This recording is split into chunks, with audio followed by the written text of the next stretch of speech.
மகன், மருமகன் மற்றும் பொருளாளரிடம் கலந்தாலோசனை நடத்திய ஸ்டாலின், தேர்தலுக்காக ஒவ்வொரு அமைச்சரிடமும் குறிப்பிட்ட தொகையை கொடுத்திருந்தோம். அப்படி இருந்தும் எப்படி இந்த தோல்வி என்றுதான் முதலில் ஆரம்பித்துள்ளார் ஸ்டாலின். அதற்கு சபரீசன், ஐஏஎஸ் அதிகாரிகள் நம்மை ஏமாற்றியது ஒருபுறம் என்றால், அமைச்சர்களும் நம்மை ஏமாற்றியது மற்றொரு புறம். அதிகாரிகளை விட்டுத் தள்ளுங்கள், ஆனால் அமைச்சர்கள் ஏமாற்றியதுதான் ஜீரணிக்க முடியவில்லை என்று ஆதங்கப்பட்டு பேசியுள்ளார்.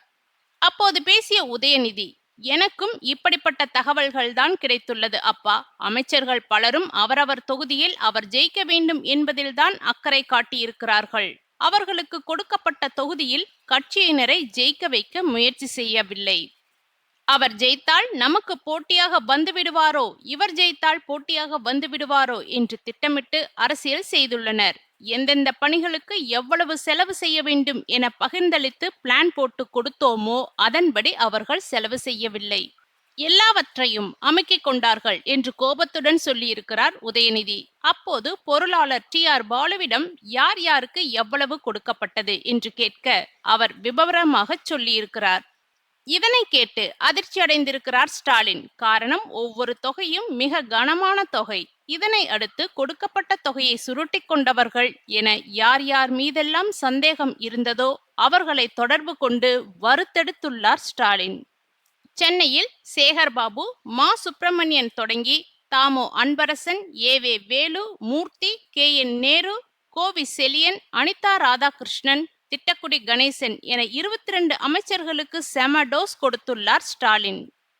சேகர்பாபுவிடம், கொளத்தூர் தொகுதியில் நான் தோற்பேன் என உனக்கு தெரிந்திருக்கிறது. ஆனாலும் அதை பற்றி உனக்கு கொஞ்சமும் கவலை இல்லை. உன் தொகுதியை மட்டும் பார்த்து கொண்டாய். வடசென்னையில் உன்னை தவிர வேறு யாரும் வளர்ந்துவிடக் கூடாது என கங்கணம் கட்டிக்கொண்டு சதி செய்திருக்கிறாய்.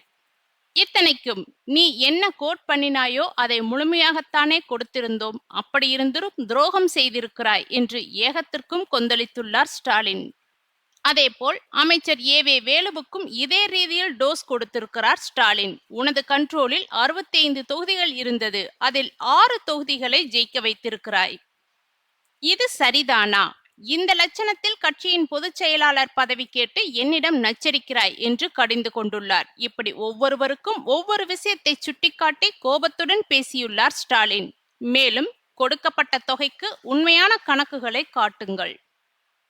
அதில் பொய்யான தகவல்கள் இருந்தால் நான் நானாக இருக்க மாட்டேன் என்றும் ஸ்டாலின் எச்சரிக்கை செய்திருக்கிறார். கட்சியிலிருந்து கொடுக்கப்பட்ட தொகைக்கும் அவர்கள் காட்டப்போகும் தொகைக்கும் வித்தியாசம் இருந்தால் மீதி தொகையை கட்சி கணக்கில் கட்ட சொல்ல திமுக தலைமை திட்டமிட்டுள்ளது.